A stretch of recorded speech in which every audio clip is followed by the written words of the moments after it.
In 1942, socialite Doris Castle Ross's glittering world came to a brutal end. One December day, she took a fatal overdose of sleeping pills at the Dorchester Hotel.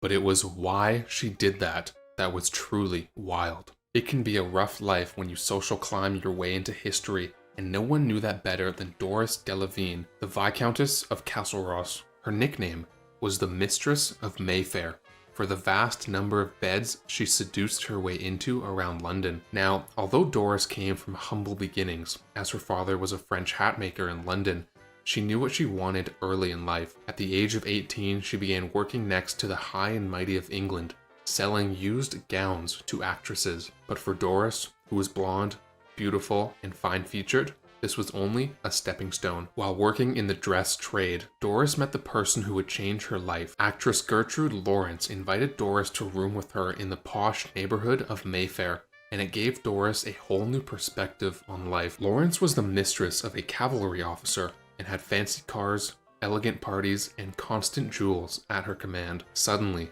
Doris began to see just how cushy the world of a kept woman was. There's certainly no shame in a woman making it into society any way she could, but Doris wasn't most women. In short order, she became positively addicted to Lawrence's kind of lifestyle. She was ravenous for extravagance, and she knew just how to get it. It wasn't long before Doris took a page out of her friend Gertrude's book and snagged herself a wealthy lover of her own. While trawling the uppity clubs in town, her first major conquest was the American millionaire, Laddie Sanford. The terms of their relationship were very clear from the beginning. Sanford gave Doris a new house, an allowance big enough to buy her a Rolls Royce, and her own personal maid. And what did Doris give him in exchange? Well, she was good in bed. Doris was an unabashed social climber, yes, but her determination wasn't the only key to her success. She had a very dirty secret weapon. Word got around fast that Doris was a dynamo in the sack. Unfortunately, no matter how good she was in bed, she was also turning into a monster. Doris's bedroom appetites were only matched by her need for constant material comforts. On Sanford's bill, she insisted on ordering Italian shoes, 250 pairs at a time, since she believed it was, quote, idiotic to wear shoes more than 3 or 4 times, quote. She was even more flippant about her Parisian silk stockings. Those she only wore once before chucking them out. But her gravy train at the time was about to break down. Whatever Doris's carnal charms, Laddie Sanford didn't stay captivated for long.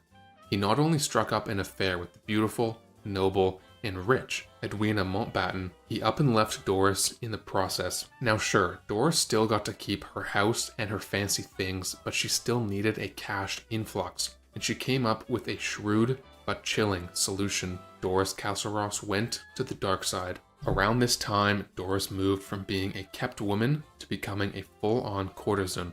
She filled her schedule with a rotating stable of men, usually the recklessly extravagant sons of the aristocrats. Prince George, son of King George V, even got into trouble for enjoying himself at one of her raucous parties. For Doris, the slide down to the underworld of London was soft as silk. That didn't mean it wasn't dangerous. Doris now had to live on her wits and beauty alone, and it wasn't as easy as it looked. She became a regular fixture at clubs like Café de Paris, hoping to attract rich men into her silken web. She even developed another trademark. People called her the girl with the white gloves, because she took to wearing classy white opera gloves wherever she went. It was as good a calling card as any, and she soon landed her next meal ticket, the Canadian stockbroker Sir Edward Edgar, but she didn't land him for long. Doris now had permanently expensive tastes, and any man who wanted her had to pay through the nose. Of course, with a reputation like hers, many a gentleman like Sir Edward Edgar were willing to pay the price of admission, although this time it ended in his destruction.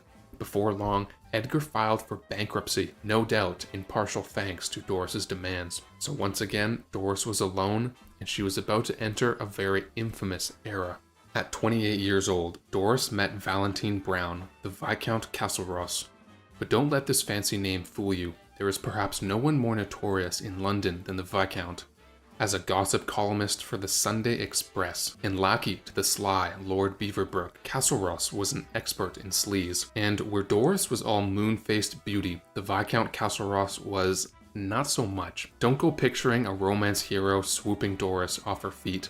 Instead, Castle Ross was overweight, balding, and generally considered something of a social failure in polite society. Now, from the moment he saw Doris, the Viscount wanted to have her. Doris, knowing a paycheck when she saw one, obliged, but she refused to make him her one and only. Now, when constantly sending expensive gifts her way didn't tame her, Castle Ross pilfered the key to her house and let himself in whenever he pleased. And Doris, she didn't seem to mind, and that's when the dysfunction truly hit. Doris was no pushover, and Castle Ross was a man clinging hard to his failing sense of superiority. It was a very bad combination. When they fought, it often turned into something more like a blowout bar fight than a lover's quarrel, with Doris biting and scratching at her man anywhere she could. And the first time one of these fights happened, the Viscount hit her back after she bit and clawed at him. So now, with Doris walking around London visibly bruised, the Viscount's boss, Lord Beaverbrook, naturally shamed the man for it, but Castle Ross would merely roll up his trouser legs to reveal his own wounds,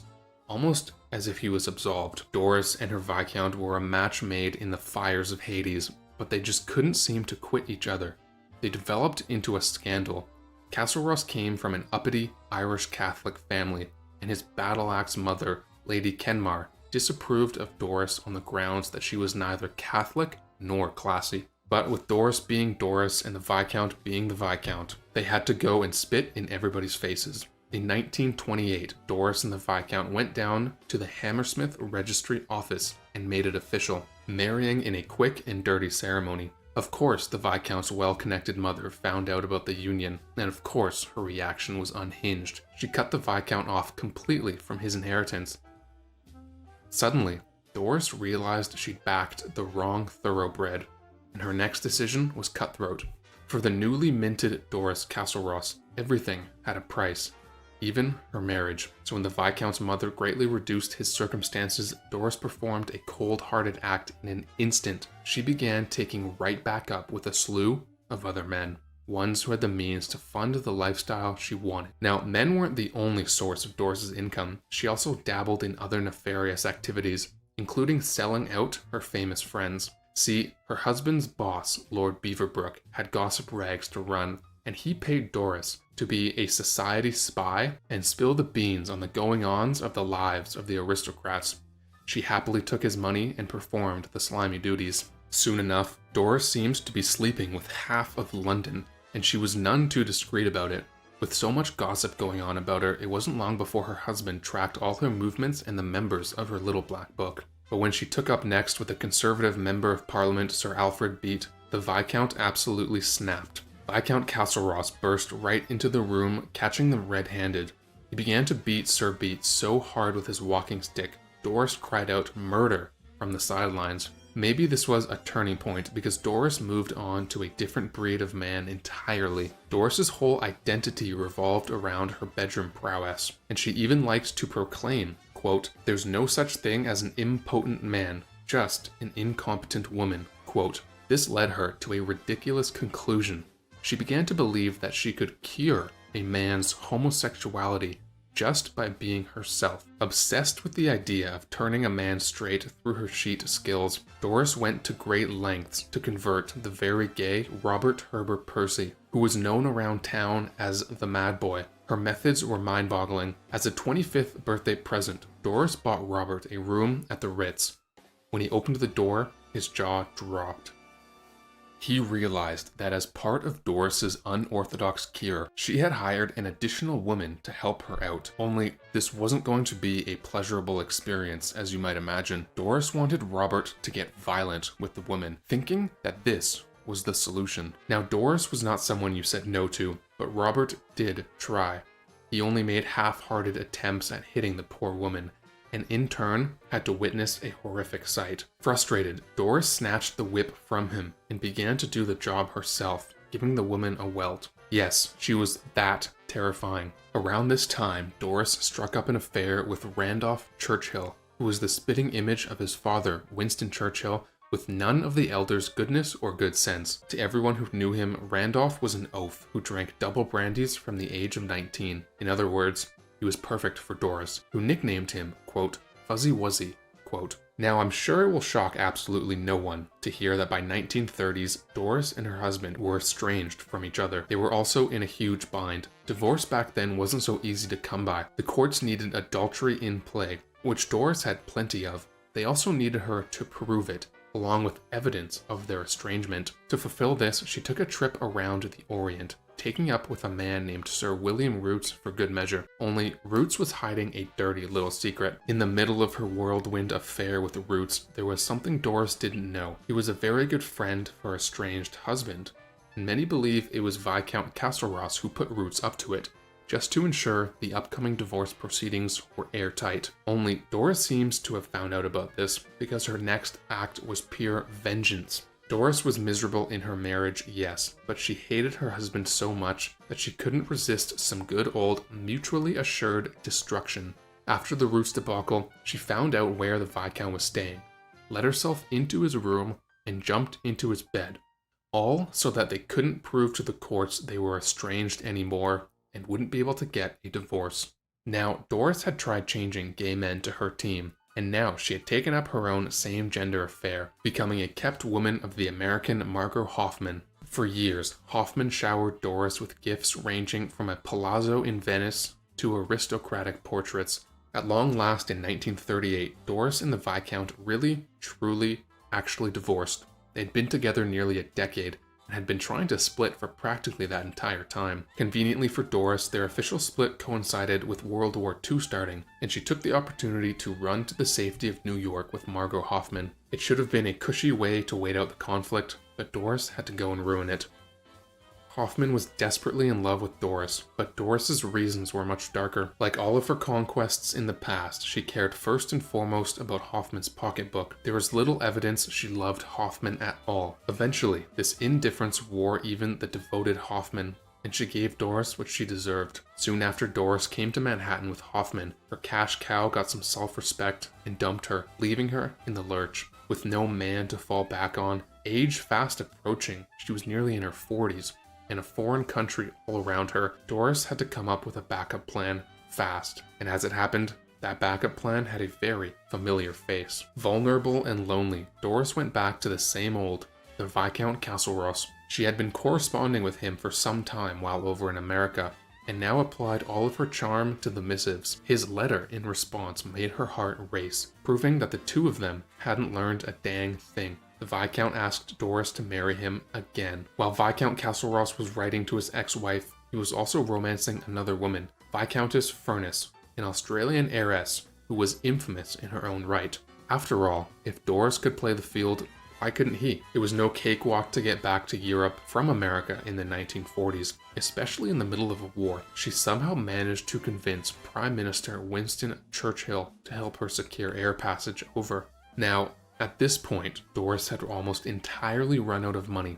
To supplement her non-existent income, she pawned some of her diamonds, though she hadn't received full payment for them when Churchill sent over her plane tickets. But for now, she was full of hope, set off for her homeland of England, and anticipated walking into the arms of her ex. But the hope was gravely misplaced. When Doris got off the train she took into London, Viscount Castle Ross was waiting to meet her in the darkened station. He then drove her to the Dorchester Hotel, but when she stepped into the building, his jaw dropped. Now that she was in the bright lights, he realized that time had not been kind to the courtesan. Her partying had turned her beauty, perhaps her only asset, into a cheap, haggard imitation of its former glory. After seeing Doris's current state, the Viscount stayed only for a perfunctory dinner, and then went right back to his Australian Viscountess, resolving never to see Doris again. With her future now so uncertain, Doris naturally began to think of the money she was owed from the pawnbroker who had took her diamonds.